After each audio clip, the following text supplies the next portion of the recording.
spend between 10 and 15 minutes to address it.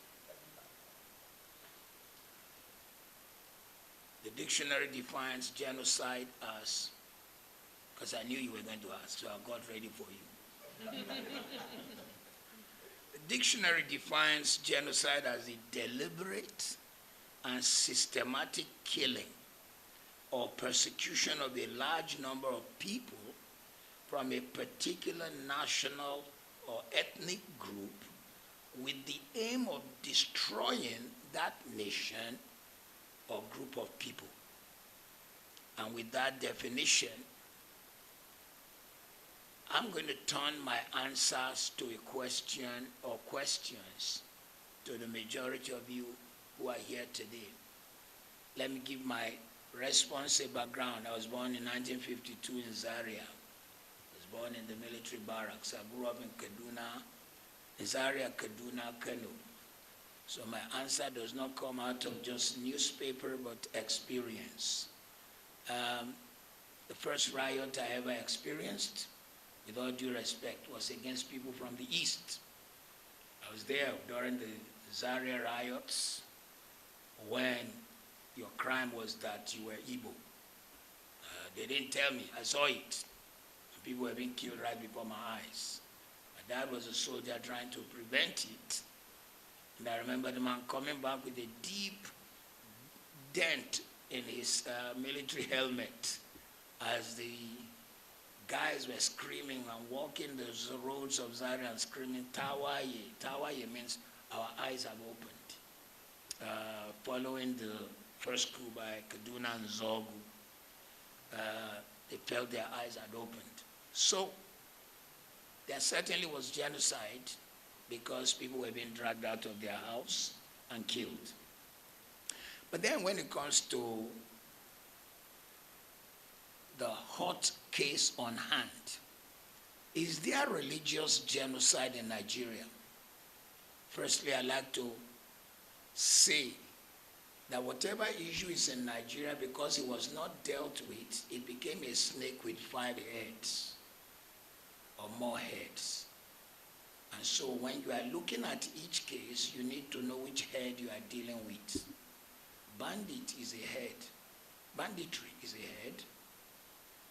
Terrorism is a head. Fulani herdsmen carrying guns and invading people's farm, chasing them out, is another head. The guys who demand money, what did they call it? Kidnappers is a head, and there are many more heads. And then deliberate chasing of people away from their land and immediately putting another tribe there is a head. So, are these things happening in Nigeria or not? I'll just take you down some historical cases and I'll ask you, is it really happening in Nigeria? Maitasine, in the 70s, a man who rose and began to teach a form of Islamic cleansing that says anybody who was not of that particular belief must die. Is that not genocide? And is that fair in a secular nation? Zango Kataf. Zango Kataf, in case you don't know, what you know as Kaduna State was once including Katsina. And on grounds of religion, Katsina State was cut off because the majority of Katsina State was Islamic. And what remained as Kaduna State was majority what we call Southern Kaduna, Zango Katav, people who are, and so on and so forth. I don't want to mention all the tribes. And despite cutting and now having Kaduna State, the south of Kaduna State is 99% Christian, producing Professor Ishaya Audu, first Vice Chancellor Amadu Bello, producing General Ishaya Bameyi, producing former Deputy Governor, Central Bank, Melafia. But somebody was still not satisfied and wanted their land. And particularly under the watch of a particular governor, probably 23,000 of these people died. Is it so? Is it not so? And if people of that number died, I mean, Zangu Kata, people were being hacked, cut like animals because you wanted their land and because they didn't follow your religion. Is that genocide or not?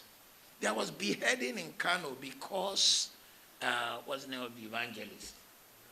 Reinhard Bonnke came to hold a crusade, and they said, Christian crusade is not allowed.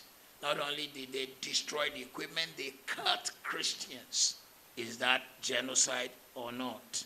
Deborah Samuel, a girl in a polytechnic in Nigeria, in the north, she saw on the platform of her class that people were posting religious things. And she said, hey, this platform is for our study, not for religion.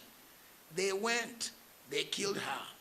And when it became a court case, 52 barristers who hold the religious faith different from hers showed up to defend the guys who killed her.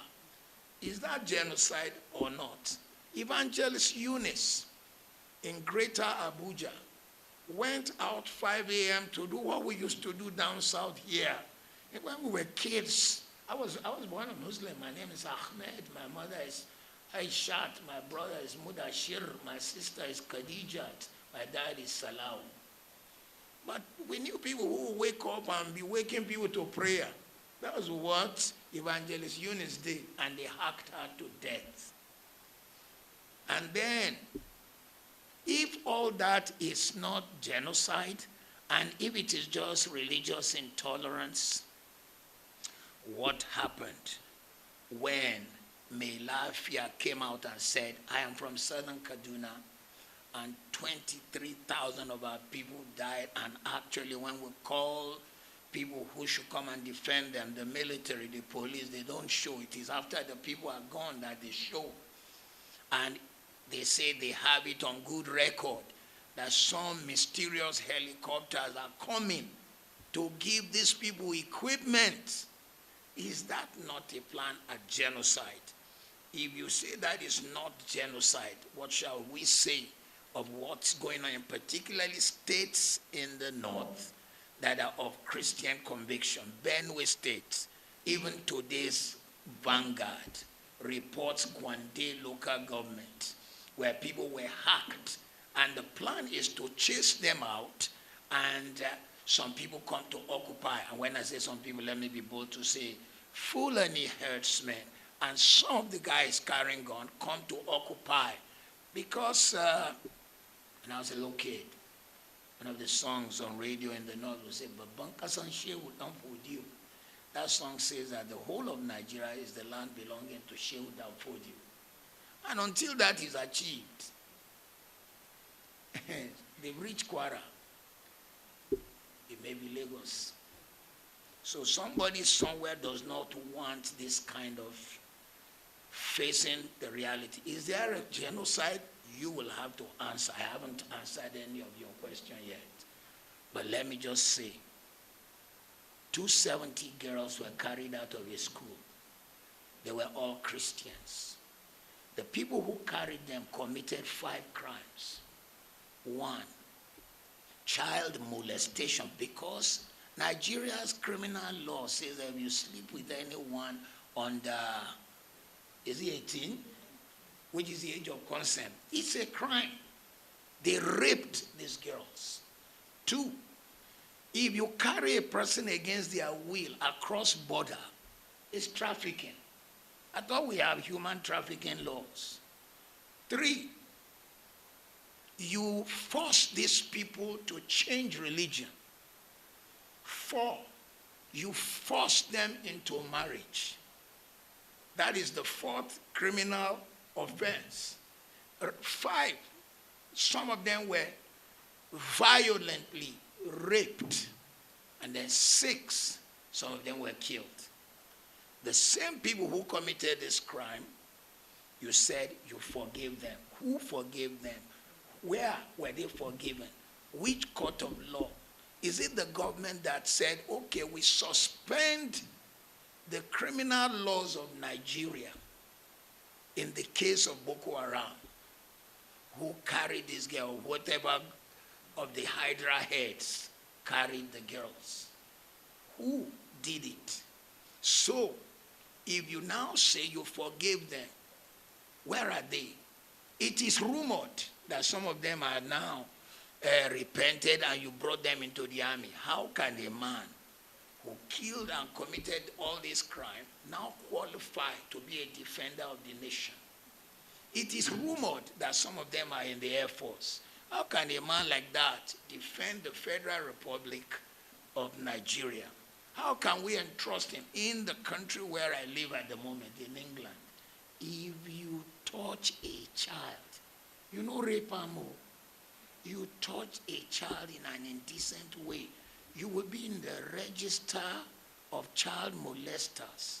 And the moment you change local government from one local government to the other, you must go and report yourself as a child molester so you can be on the books of child molesters.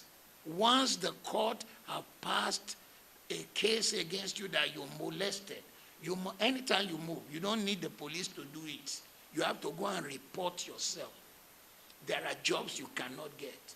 But in our own case, we said these guys are forgiven. One, who forgave? Two, where were they forgiven?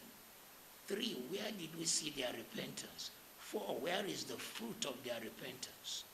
So, we cannot say that there is no genocide.